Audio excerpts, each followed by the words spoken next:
तर कसं काय मंडळी, काय विषय? माझं नाव आहे विवेक आणि स्वागत आहे तुमचं माझं नवीन यूट्यूब चॅनलमध्ये. आणि आज मी चाललो आहे एका सुंदर 15 दिवसाच्या साऊथ ट्रिपसाठी. पण त्या ट्रिपमध्ये एक ट्विस्ट आहे. तो ट्विस्ट म्हणजे पुढचे 35 तास मी या ट्रेनमध्ये घालवणार आहे. या ट्रिपसाठी तसं तर मी खूप जास्त एक्साइटेड होतो आणि तेवढंच नर्वससुद्धा होतो. तर आज मी दादर पॉंडिचेरी एक्सप्रेसनी वेस्टर्न पार्ट ऑफ इंडिया, मुंबईपासून ईस्टर्न कोस्ट, बे ऑफ बेंगॉलकडे पॉंडिचेरीला जाणार आहे. सो भाई, आता आपली जर्नी सुरू झाली आहे. नाही, काही बात नाही. तो आपली आता जर्नी सुरू झाली आहे Mumbai to Pondicherry for 35 hours. आणि माझी अलॉटेड सीट ती आहे. ॲज एक्सपेक्टेशन मी ही वाली सीट बुक केली होती, पण ती सीट मला भेटली आहे. पण आता लंच आणलाय. मी आता लंच करून डायरेक्टली झोपायचं आणि डायरेक्ट उद्या सकाळी भेटायचं. गुड मॉर्निंग मित्रांनो, स्वागत आहे तुमचा 15 days of journey in south day 1 मध्ये. सो बेसिकली काल रात्री मी 9:30 वाजता या ट्रेनमधून निघालो होतो आणि काल रात्रीच आम्ही महाराष्ट्र पार केलं आणि आज सकाळी आता कर्नाटकामध्ये एंट्री केली आहे. तर बेसिकली कालचा जो प्रवास होता तो माझा पूर्ण झोपण्यात गेला आणि आजचा जो प्रवास आहे पूर्ण दिवसाचा प्रवास आहे. आज 1 ऑगस्ट शनिवार, तर शनिवारचा जो पूर्ण दिवस आहे तो माझा पूर्ण, आता काय माहीत कसं होणार आहे काय नाही. आणि माझा एक मित्र पण झाला आहे जो मराठीचा आहे. बाकीचे लोक जे आहेत ते बेसिकली बँगलोरला जॉबसाठी चालले आहे आणि तो माझा एक मित्र झाला आहे, त्याचं नाव युवराज आहे, तो पण बेसिकली जॉबसाठी चालला आहे. तर लेट्स सी आजचा दिवस कसा जातो ट्रेनमध्ये 24 आवर्स.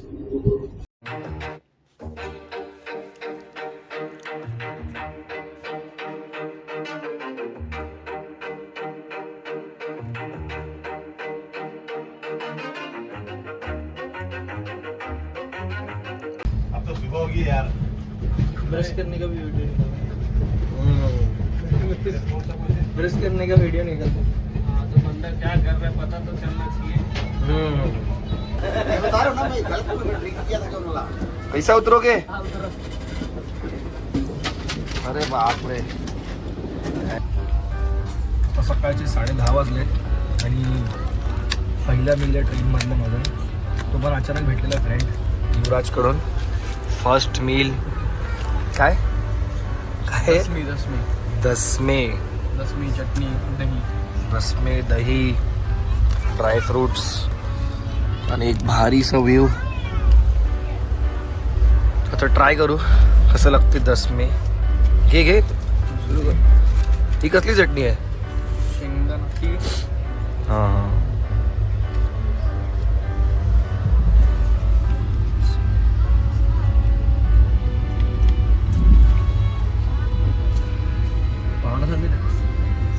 आपल्याकडे पुरणपोळी पण.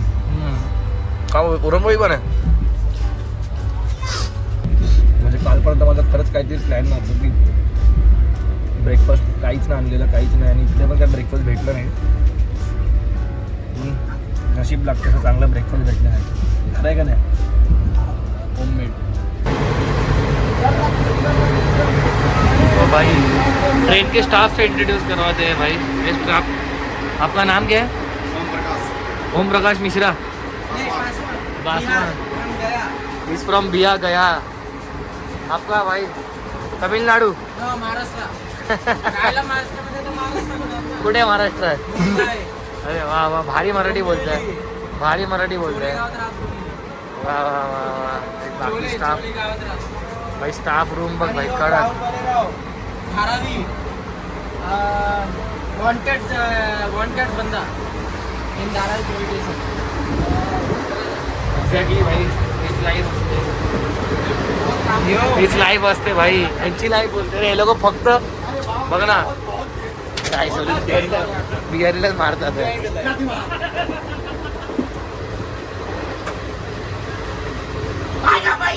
काय सॉरी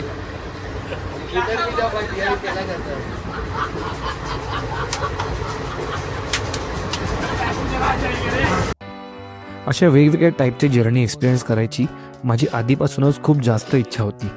तसं मी फ्लाईटने सुद्धा पॉंडिचेरीला गेलो असतो, पण मी कधी सोलो पूर्ण दिवस एका ट्रेनच्या बोगीमध्ये नाही काढलं. म्हणून जास्त न काही विचार करता मी या ट्रिपसाठी निघालो. सर्वात आधी तर ट्रेन बघून मला जास्त एक्साइटमेंट वाटली नाही, कारण या ट्रेनची बोगी खूप जुन्या टाईपची होती मग टाईम न वेस्ट करता मी ट्रेनमध्ये आलो. चालता ट्रेनच्या बाहेर याच आपल्या मुंबईला सोडून 16 दिवसांसाठी मी साऊथ इंडियाला जात होतो. पुढे काय होणार आहे आणि ट्रिपमध्ये कसे लोक मला भेटणार आहे हे बघण्यासाठी व्हिडिओला शेवटपर्यंत नक्की बघा. प्रवास किंवा ट्रॅव्हल हा शब्द ऐकताच काही लोकांच्या डोळ्यासमोर फक्त एक ठिकाण येते. पण माझ्या नजरेतून प्रवास म्हणजे फक्त एका ठिकाणातून दुसऱ्या ठिकाणी जाणं नाही, तर स्वतःला शोधण्याचा एक मार्ग असतो.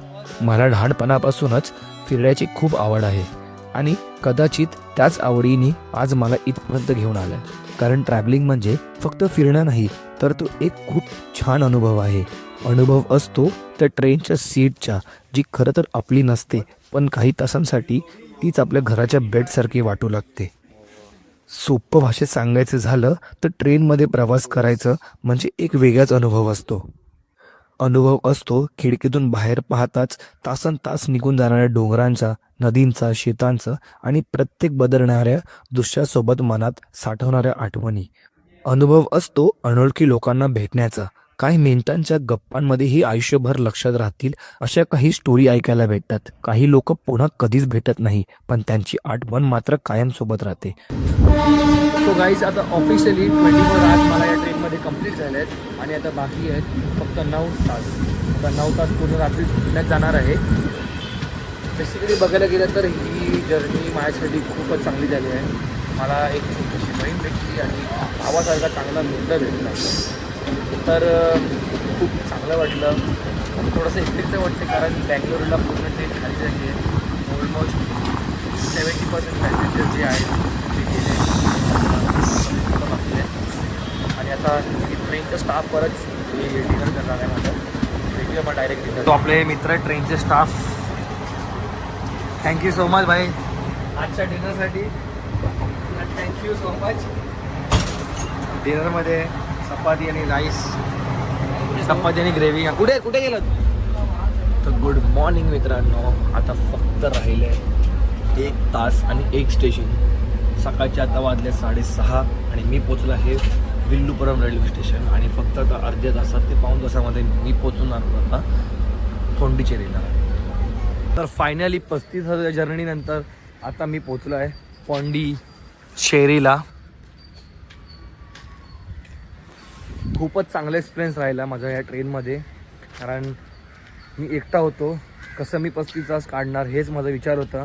बट मला चांगली लोकं भेटले, खूप बरं वाटलं त्या लोकांसोबत राहून. मला त्यांच्यासोबत खायला भेटलं. ट्रेनचं स्टाफ पण खूप एकदम एक्सेलंट होतं. जर तुम्ही पण पॉंडिचेरीत असेल, B3चा staff is really very good. तुम्हाला जे पण पाहिजे ते आणून देतील. जेवणापासून पाण्याची बॉटल, जे काही तुम्हाला वस्तू लागणार ते आणून देणार. तो ही होती माझ्या मुंबई टू पॉंडिचेरीची 35,000 जर्नीची एंड. तर भेटूया नेक्स्ट व्हिडिओमध्ये.